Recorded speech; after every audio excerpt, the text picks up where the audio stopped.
এটা হচ্ছে আমাদের ফেমাস ক্রিকেটার সচিন তেন্ডুলকরের বাড়ি, গডফাদার অফ ক্রিকেটার আমাদের সচিন তেন্ডুলকরের বাড়ি। দেখে নাও, রেনোভেশনের কাজ চলছে এখন বাড়িতে, তাই বাড়ির অবস্থা খুবই খারাপ অবস্থা। এখন নতুন করে রেনোভেশন চলছে। 19A পেরিক্রস রোড হচ্ছে বাড়ির অ্যাড্রেস। পেরিক্রস রোড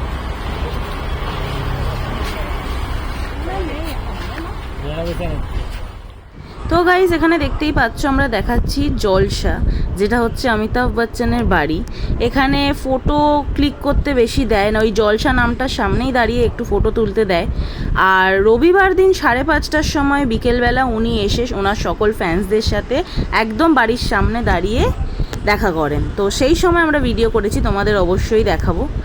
আর যেতে যেতে আমরা দেখতে পেয়ে গেলাম খুবই সুন্দর মোনোরেল, যেটা আমাদের চড়ার খুবই ইচ্ছা ছিল, বাট সামহাউ হয়ে ওঠেনি। তো তোমরা দেখে নাও বাইরে থেকেই মোনোরেলটা কীরকম হয়। তো ব্যাপারটা খুবই ইন্টারেস্টিং মোনোরেল। তারপর দেখতেই পাচ্ছ এখানে আমরা যাচ্ছি সুন্দর একটা ব্রিজের ওপর দিয়ে। পুরো মুম্বাইয়ের বড় বড় বিল্ডিংসগুলো দেখা যাচ্ছে, সামনে ভিউটা অসাধারণ। আর মুম্বাইতে তো জানোই খুবই লেটে সানসেট হয়, তো ওখানে 6টার সময়ও এরকম সূর্য উঠেছিল। তো আমরা যাচ্ছিলাম অটল সেতুর দিকে। দেখো অটল বিহারী সেতু যেটা আছে মুম্বাইতে, যেটা বলছিলাম 22 কিলোমিটারের লম্বা সেতু, যেতে শুধু আসতে 44 কিলোমিটার অ্যাপ্রক্স। সেই ব্রিজটা স্টার্ট হয়ে গেল এখান থেকে, নিচ হচ্ছে পুরো সমুদ্র, আর একটু পর থেকে স্টার্টিং হয়ে যাবে। ও পয়সা বসুল বন্ধুরা।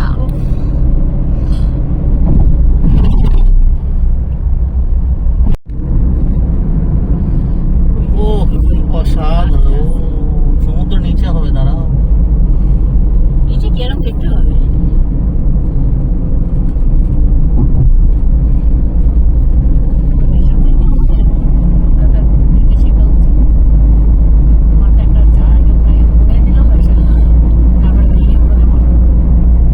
নিচে দেখো সমুদ্র স্টার্ট হচ্ছে, দাঁড়াও স্টার্টিং হলো। গোয়া 557 কিলোমিটার, চলে 557 কিলোমিটার, 557 এখান দিয়েই যাওয়া যাবে গোয়া বাই রোড। এটা সমুদ্রের তলে, এগুলো তো তোমার সাইড আউটস্কার্টস অফ সমুদ্র বলতে পারছি।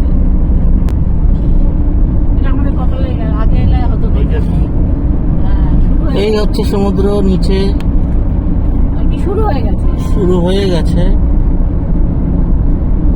আমরা যাচ্ছি, এই হচ্ছে, এবার দেখো মা সামনেটা দেখো, পাহাড়ে উঠছি আমরা। এই হচ্ছে দেখো পাহাড়ের মতন উঠছি আমরা অটল সেতুর ওপরে, যাচ্ছি এক্স্যাক্টলি। ফোনে হয়তো অত বোঝাতে পারছি না, বাট এটা কিন্তু ইনক্লাইন্ড হয়ে যাচ্ছে পুরো। এখন কিন্তু বাজে 6টা বাজতে 10 মিনিট বাকি বিকেল, তাতে কেউ বলবে না যে এত আলো।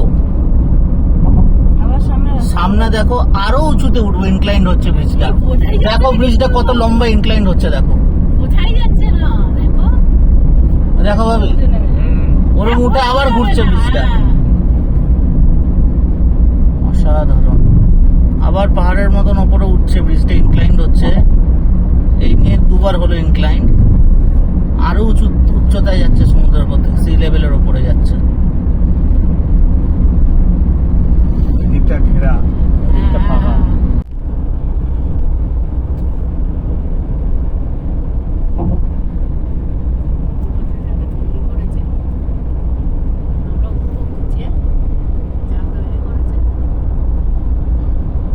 আবার ইনক্লাইন্ড হচ্ছে, দেখতে পাচ্ছ, আরো উঁচুতে উঠছে।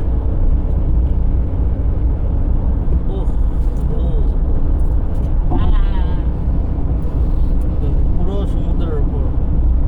এই এবার সমুদ্রের দেখা পাওয়া গেছে। হ্যাঁ দেখছি তো এটা, এই এবার সমুদ্রের দেখা পাওয়া গেছে। দেখো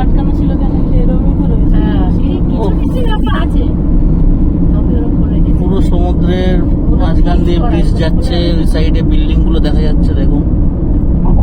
ওহো, ওটা মনে হচ্ছে শান্ত।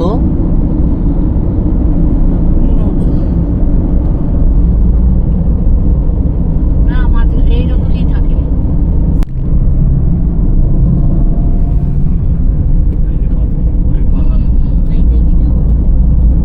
এগুলো হচ্ছে তোমার ইস্টার্ন অ্যান্ড ওয়েস্টার্ন ঘাটস আছে না, সেটা হচ্ছে ওয়েস্টার্ন ঘাটস ওইগুলো। তো গাইজ এবার দেখতেই পাচ্ছ আমরা ফিরে যাচ্ছি। তো এটা ছিল সন্ধ্যাবেলা, আলো ফালো সব জ্বলে গিয়েছিল ব্রিজের ওপরে, তো খুবই সুন্দর লাগছিল নাজারাটা। বাট আমরা প্রচণ্ড বাজেভাবে এক্সস্টেড ছিলাম, জেটল্যাগ ছিল, আমরা এসেই বেরিয়ে গেছিলাম দেখার জন্য এটা। তো এক্সাইটমেন্টে যেটা হয় আর কি। আর ফেরার সময় একদম শরীর দিচ্ছিল না, খুবই টায়ার্ড ছিলাম। তো তোমাদের দেখানোর জন্য জাস্ট বিকেলের ভিউটা আমরা ভিডিও করেছি। আমরাও দেখেছি, খুবই ভালো লেগেছে। বাট তখন আর এনার্জি এক ফোঁটাও বেঁচে ছিল না। তো আমরা ফিরছিলাম হোটেলে। তো হোটেলে গিয়ে তোমাদের সাথে আবার কথা হবে।